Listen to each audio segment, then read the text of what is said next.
अभी हम लोग फ्रेंड्स स्पीकिंग स्किल के बारे में बात करते हैं। स्पीकिंग स्किल्स मतलब जैसे मैं बोल रही हूँ तो ये स्पीकिंग स्किल्स हो जाएगी। ये प्रोडक्टिव होती है। जैसे आपसे अभी कोई स्पीच बोलने के लिए कह देता है या फिर कभी जैसे किसी टॉपिक के बारे में बोले एज लाइक अ स्पीच ही ये समझते हैं। स्पीकिंग क्या है, प्रोडक्टिव होती है, एक्सप्रेसिव होती है।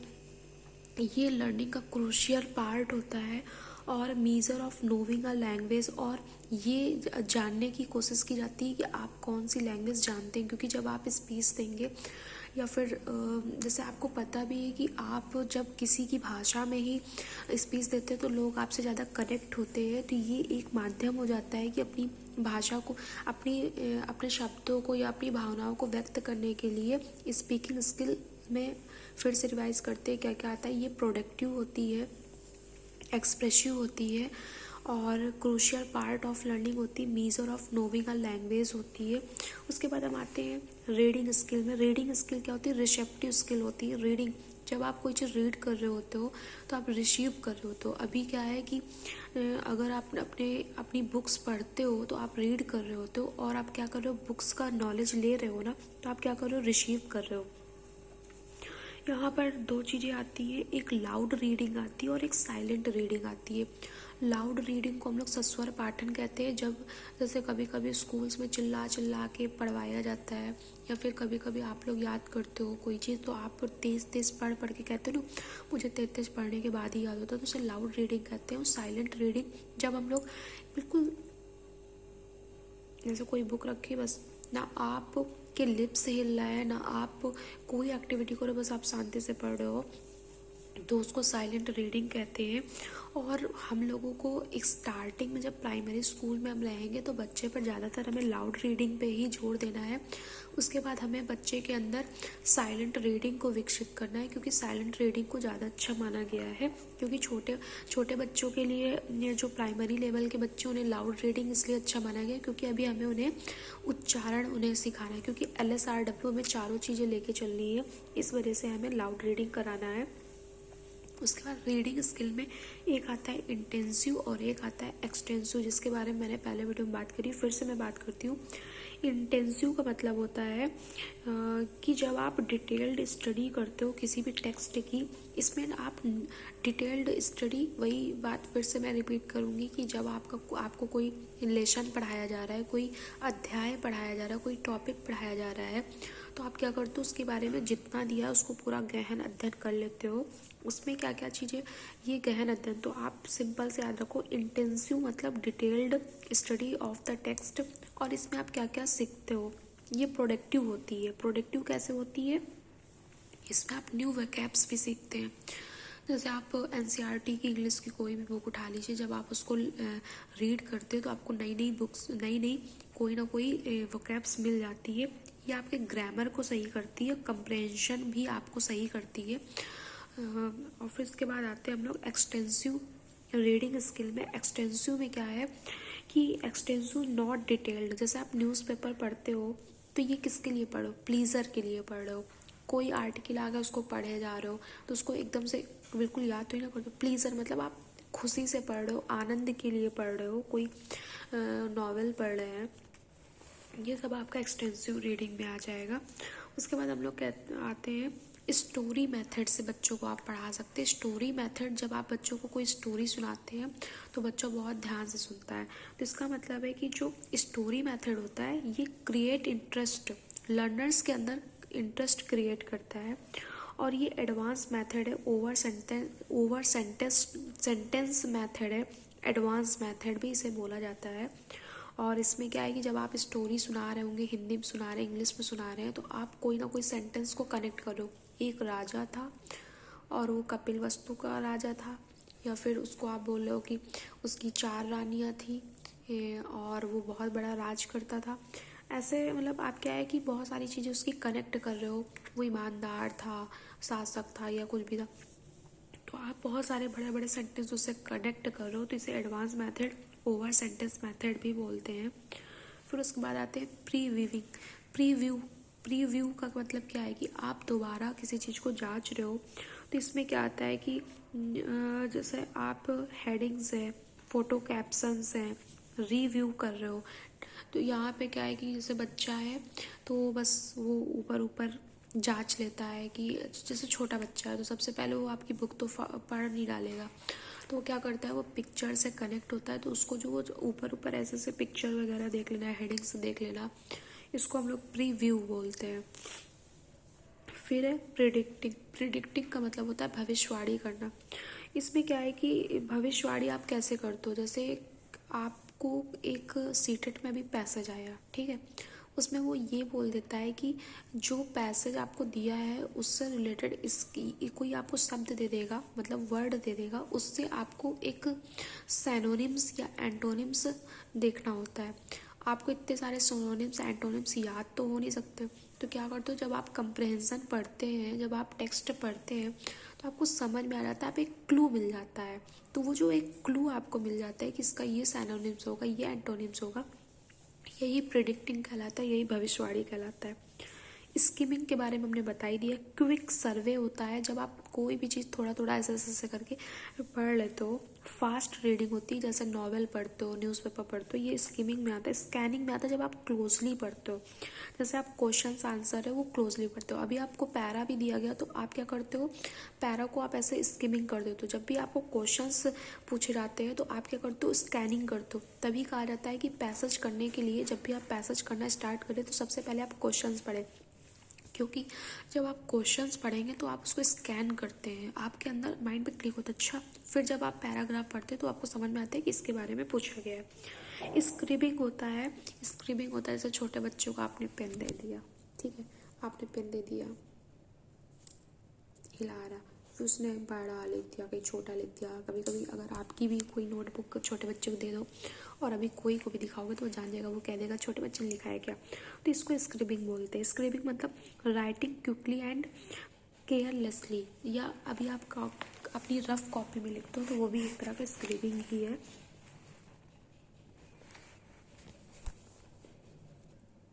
राइटिंग स्किल से रिलेटेड एक डिफिनीशन है बैकॉन की। बैकॉन की मैंने मोस्टली देखा है कि हमेशा बैकॉन की ही पूछी जा रही है।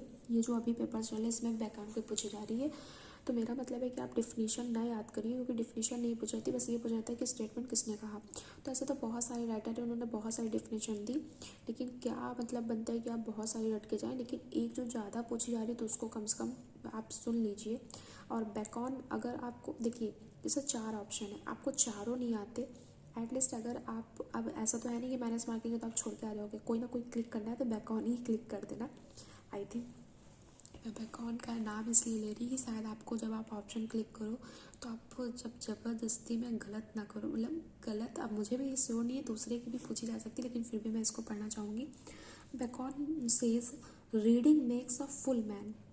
रीडिंग किसी व्यक्ति को एक फुल मैन बनाती है। Conference are reading man and writing an exact man.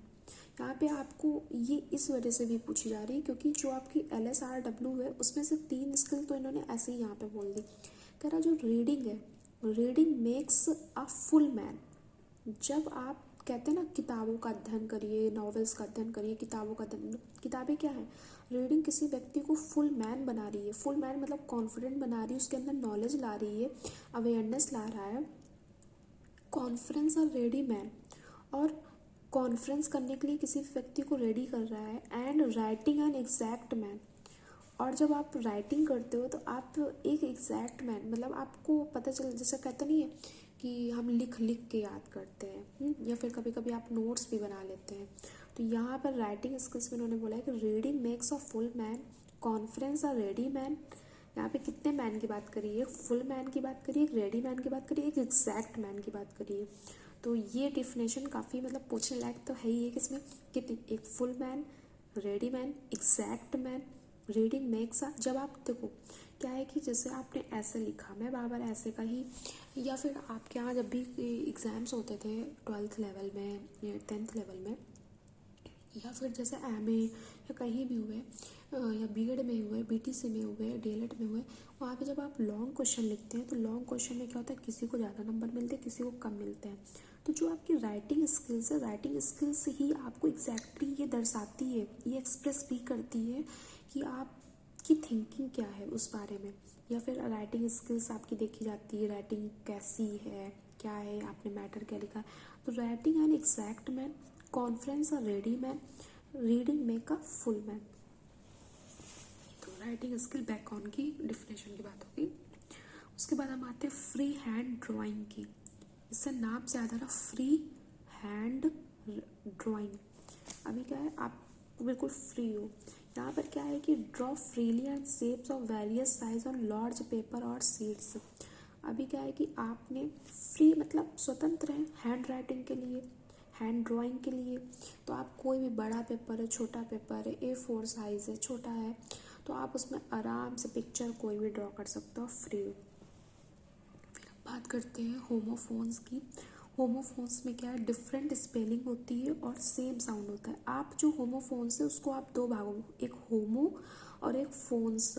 Phones मतलब क्या होता है, जो आप साउंड है, जब भी आपको बात कभी भी फोन्स की आ जाए तो फ़ोन में आप बात करते हो ना, आप कहते हो ना फ़ोन में आवाज़ नहीं आ रही है, तो ये साउंड से रिलेटेड होती है। जब सेम साउंड, होमो और एक हेट्रो होता है। हेट्रो क्या, अलग अलग, होमो सेम। तो यहाँ पे फ़ोन्स की बात करी गई है, तो फ़ोन्स मतलब साउंड। तो यहाँ पर होमो मतलब एक, एक समान। तो यहाँ पर साउंड एक समान होगी लेकिन स्पेलिंग अलग अलग होगी। तो सिर्फ आपको एक याद रखना है, होमोफोन्स सेम साउंड। तो दूसरा तो ऑटोमेटिक याद रहेगा ना। जैसे मैंने कहा वीक और वीक, एक WEE के वीक, और WEA के कमज़ोर, और WEE के सप्ताह। तो इसमें क्या है कि डिफरेंट मीनिंग है, डिफरेंट स्पेलिंग है, लेकिन क्या है कि इसमें जो साउंड्स है वो सेम है। ठीक है। उसके बाद हम लोग आते हैं ड्रिल मेथड में। ड्रिल मेथड में क्या होता है, ये एक प्रकार का ट्रेडिशनल मेथड है। A list of word is prepared, irregularity in spelling and pronunciation. यहाँ पर दो तरह के ड्रिल मेथड आपको बताएंगे, एक ड्रिल मेथड बताएगा, एक न्यू ड्रिल मेथड बताएगा। तो जो आपकी स्पेलिंग्स में इरेगुलरिटी आती है, कहते नहीं कि करेक्ट स्पेलिंग आप लिखिए, या प्रोनाउंसिएशन में, जैसे हम लोग भी हैं बहुत सारी इंग्लिश के वोकैब्स बोलते हैं तो हम लोग का प्रोनाउंसिएशन बिल्कुल सही नहीं होता। तो ये क्या है, ड्रिल मेथड है, इससे आप उसको प्रोनाउंसिएशन को सही कर सकते हैं, स्पेलिंग्स को सही कर सकते हैं, और ये ट्रेडिशनल मेथड है। फिर उसके बाद न्यू ड्रिल मेथड क्या है, ये क्या लर्नर्स की नीड पर डिपेंड करता है। Use of words in the text, ये इसमें क्या है कि न्यू ड्रिल मेथड में आप नई नई वोकैब्स सीखते हैं, और जब लर्नर्स की नीड्स होगी तब आप सीखते हो। क्या है कि जैसे अभी आप 8th तक के सबके सब्जेक्ट सेम थे, ठीक है, लेकिन अभी जैसे ही आप 9th में आए तो कैटेगराइज कर दिया गया कि साइंस किसको लेना है, किसको मैथ्स लेना है, किसको क्या बोलते हैं उसको, कॉमर्स लेना है ना।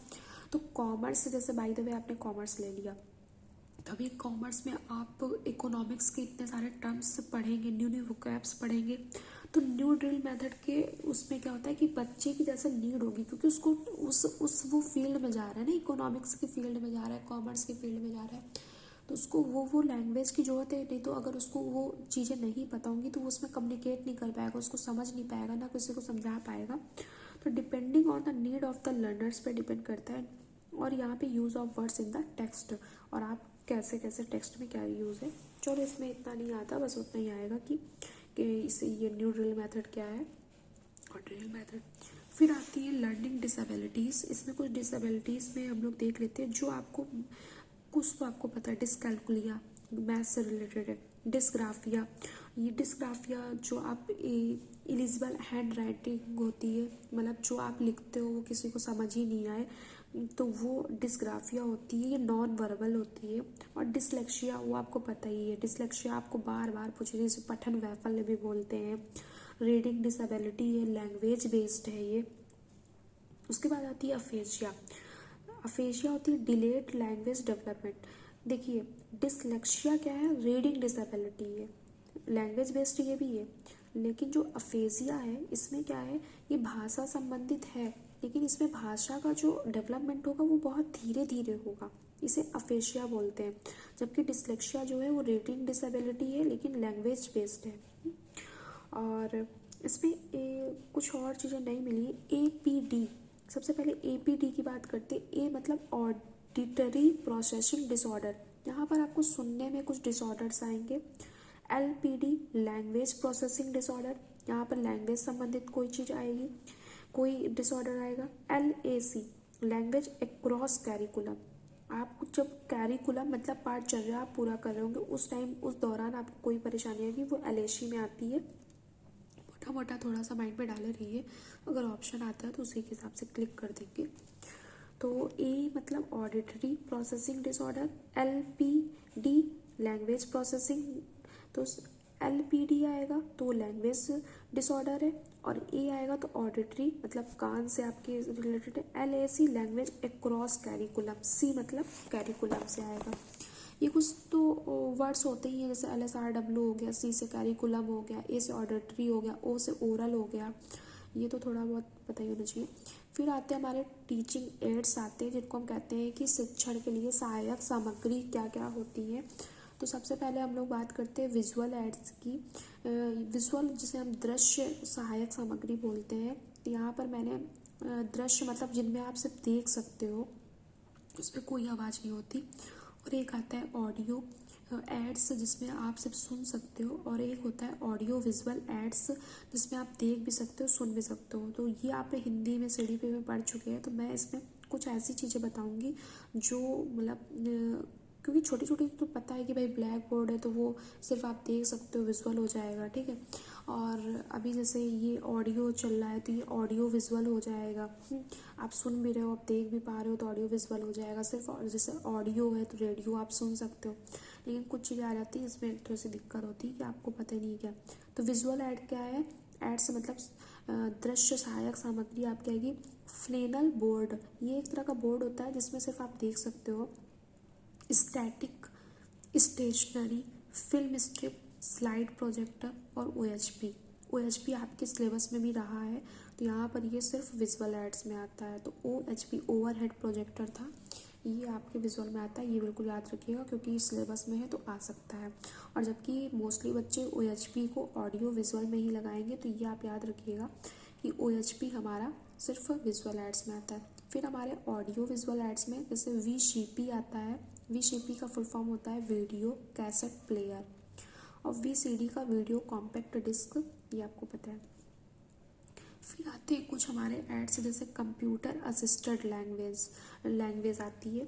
ये क्या होता है, इसमें आप क्या है कि सिर्फ इसमें आप उसको दिखा, ऑडियो से भी रिलेटेड है, वीडियो भी आप इसमें देख सकते हो। कंप्यूटर असिस्टेड तो आप जानते ही हैं कि यहाँ पर मतलब हर चीज़ पॉसिबल है, तो इसको हम ये भी बोल सकते हैं शिक्षा में नवीकरण, इनोवेशन इन एजुकेशन इसको बोला जाता है।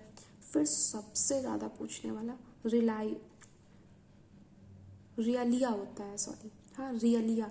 रियल मतलब क्या होता है, रियल आपको पता है ना, वास्तविक चीज़ें, तो या इसको रियलिया बोला जाता है। इसमें रियल ऑब्जेक्ट क्या है, real object used as teaching aids. यहाँ पर आप जो रियल ऑब्जेक्ट्स यूज़ करेंगे टीचिंग के दौरान, वो आपके रियलिया में आता है। जैसे क्या है कि आप डस्टर, बच्चों को आपने डस्टर बताया, ठीक है, और वो डस्टर आपने डायरेक्ट दिखा दिया, ये एक रियल ऑब्जेक्ट हो गया, ठीक है। क्लॉक अगर लगी हुई है क्लास में तो ये भी रियल ऑब्जेक्ट है। उसके बाद बॉल आपने दिखा दी, पेंसिल दिखा दी, हैमर दिखा दिया, ये सारे रियलिया मतलब रियल ऑब्जेक्ट। जब आप टीचिंग के दौरान रियल ऑब्जेक्ट का यूज़ करेंगे, जितने भी रियल ऑब्जेक्ट का आप यूज़ करेंगे, एक तरह का ब्लैक बोर्ड भी आपका रियल ऑब्जेक्ट होगा, आपकी चॉक रियल ऑब्जेक्ट होगी, ये सारे इवन आपकी बुक, जो आप बुक भी दिखाओगे बच्चों को, वो भी रियल ऑब्जेक्ट होगा। तो इसमें रियलिया बहुत ज़्यादा पूछा जाता है, तो उसको आपको भूलना नहीं है।